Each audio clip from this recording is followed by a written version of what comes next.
जय हिंद साथियों। तो सीटेट जुलाई 2024 का नोटिफिकेशन आ चुका है, फॉर्म अप्लाई शुरू हो चुका है। वैसे अभ्यर्थी जो डीएलएड या बीएड करके सीटेट जुलाई की प्रतीक्षा कर रहे थे, उनके लिए सुनहरा मौका है। वो अब जाके फॉर्म अप्लाई कर सकते हैं और एग्जाम की प्रिपरेशन शुरू कर सकते हैं और आने वाले समय में टीचर बनने के जो ख्वाब देखे हैं उनको पूरा कर सकते हैं। तो चलिए शुरू करते हैं इस वीडियो में बिना किसी देरी के। इस वीडियो में बताएंगे कि सीटेट की जो नोटिफिकेशन आई है उसमें क्या क्या प्रोसेस है। ठीक है, तो चलिए शुरू करते हैं। सीटेट जैसा इसको पता है कि इसका नाम होता है सेंट्रल टीचर एलिजिबिलिटी टेस्ट, केंद्रीय शिक्षक पात्रता परीक्षा। इस एग्जाम को क्लियर करने के बाद आप प्राइमरी से लेकर और मिडिल स्कूल में पूरे भारत में शिक्षक बनने के लिए एप्लीकेबल हो जाते हैं। ठीक है, जैसा कि नाम से ही पता चलता है, सेंट्रल यानी केंद्रीय का ये टेट का एग्जाम है। टेट यानी टीचर एलिजिबिलिटी टेस्ट है। ठीक है, तो चलिए इसके बारे में बात करते हैं।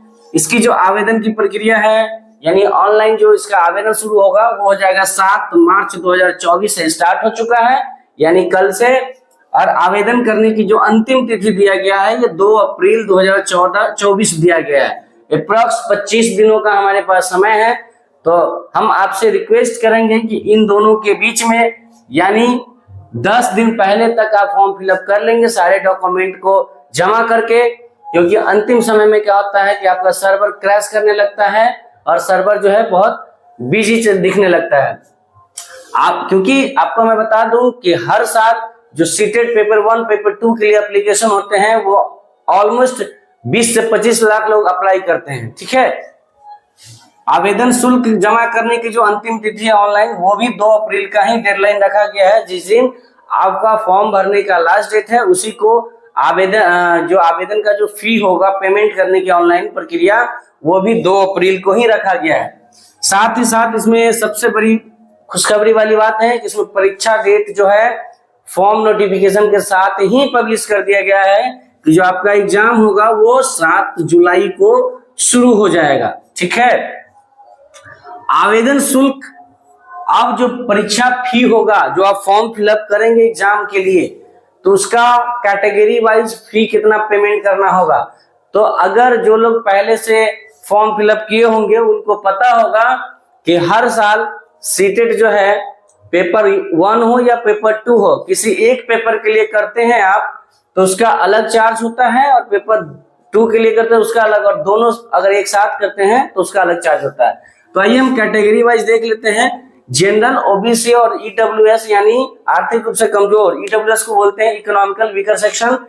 तो इन तीनों कैटेगरी के लिए जो किसी एक पेपर को फिलअप करेंगे वो 1000 रुपये लगेगा और दोनों पेपर को अगर आप अप्लाई करते हैं तो 1200 रुपया पेमेंट करना पड़ेगा। उसी में कैटेगरी एससी, एसटी और पीएचडी, यानी ये पीएचडी का कहने का मतलब है कि फिजिकली हैंडीकैप जो विकलांग के कैटेगरी में आते हैं, या जो एससी हैं जो एसटी हैं उनके लिए एक पेपर के लिए 500 और दोनों पेपर 600 में लगेगा अगर दोनों पेपर डालते हैं तो। ठीक है, इतना तक समझ रहे हैं? तो प्रयास करिएगा कि समय के अंदर हम फॉर्म फिलअप कर लें ताकि आपकी तैयारी के लिए पर्याप्त समय। और जुलाई में इसका एग्जाम होने वाला है, अभी मार्च चल रहा है, अप्रैल मई जून यानी 3 या मोर देन 3.5 मंथ जो है आपके पास हैं जो इसमें की तैयारी बहुत ही अच्छे तरीके से हो सकती है। क्वालिफिकेशन क्या है, कौन कौन लोग हैं जो इस फॉर्म को भर सकते हैं? तो देखिए, जनरली जो सीटेट कराती है वो 2 पेपर कंडक्ट कराती है। एक का नाम होता है पेपर 1, दूसरे का पेपर 2। पेपर 1 जो होते हैं प्राइमरी टीचर के लिए होते हैं और पेपर 2 जो होते हैं वो 6 to 8 वालों के लिए होता है। ये 1 से 5 कक्षा के लिए होता है और ये 6 से 8 वालों के लिए होता है। तो सर बताइए कि इसमें क्वालिफिकेशन क्या है फॉर्म भरने के लिए? तो देखिए, जो पेपर 1 के लिए है वो मिनिमम क्राइटेरिया है जो 12th पास आउट होना चाहिए, पास्ड होना चाहिए, चाहे वो किसी भी स्ट्रीम से हो, वो आर्ट्स हो, साइंस हो या कॉमर्स से हो, और साथ में डीएलएड का कोर्स हो, यानी डीएलएड या 2 ईयर का डिप्लोमा कोर्स होना चाहिए, डिप्लोमा सर्टिफिकेट। ठीक है, अब डीएलएड को अगर अलग अलग राज्य में अलग अलग नाम से जाना जाता है, लेकिन इतना माना जाए कि इसका नाम होता है डिप्लोमा इन एलिमेंट्री एजुकेशन। तो 1 to 5 वालों के लिए कम से कम 12th पास आउट होना चाहिए और डीएलएड का उनके पास डिग्री होनी चाहिए। यहाँ क्या आ जाएगा, यहाँ ग्रेजुएट होना चाहिए, जिनको भी 6 to 8 में टीचर बनना है वो ग्रेजुएशन कंप्लीट होना चाहिए, और साथ में यहाँ डीएलएड और बीएड दोनों लोग अप्लाई कर सकते हैं।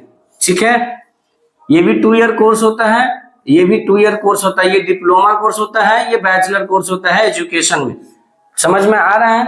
आप बताइएगा कि क्या सर इसमें बीएड वाले अप्लाई कर सकते हैं? तो नहीं, इसमें बीएड वाले अप्लाई नहीं कर सकते। लास्ट ईयर में ही अंतिम बार जो बीपीएससी टीआरई शिक्षक एग्जाम हुआ था उसमें बीएड वालों को प्राइमरी टीचर से हटा दिया गया था सुप्रीम कोर्ट के आदेश पर। ठीक है, तो बीएड वाले 1 से 5 में बाहर हो चुके हैं। अच्छा, अब बताइए, अब मान लीजिए कि कोई लोग डीएलएड में अभी फर्स्ट ईयर में एडमिशन लिए हैं, फर्स्ट ईयर है, या बीएड में है ना फर्स्ट ईयर में, तो ये दोनों लोग भी सीटेट में बैठने के लिए अप्लीकेबल है। अगर आप 12th या ग्रेजुएशन पास आउट हैं, अपने एकेडमिक एजुकेशन में पास हैं और डिप्लोमा कोर्स या बीएड में अभी जस्ट एडमिशन लिए हैं, तो भी आप सीटेट में बैठने के लिए अप्लीकेबल हैं। टीचर एलिजिबिलिटी टेस्ट जो है वो आप पास हो जाइए जब आपका कोर्स कंप्लीट होगा डीएलएड, तो आप जब न्यू वैकेंसी आएगी उसमें बैठ सकते हैं, क्योंकि जो टीचर एलिजिबिलिटी टेस्ट है वो लाइफ में एक बार पास करना है, होल लाइफ के लिए इसकी एलिजिबिलिटी की जो आती है सर्टिफिकेट है वो मान कर दिया गया है। ठीक है, तो यही कुछ बातें थी। अब सिलेबस से रिलेटेड अगर बातें आपको जाननी होंगी तो नीचे कमेंट बॉक्स में आप कमेंट करेंगे कि पेपर 1 का सिलेबस क्या है, पेपर 2 की सिलेबस पे फिर हम विशेष चर्चा करेंगे, या इससे रिलेटेड अगर कोई चीज छूट गया हो जो आपको अगर याद आता हो तो आप नीचे कमेंट बॉक्स में कमेंट करके पूछ सकते हैं। ठीक है, तब तक के लेते हैं विदा, धन्यवाद।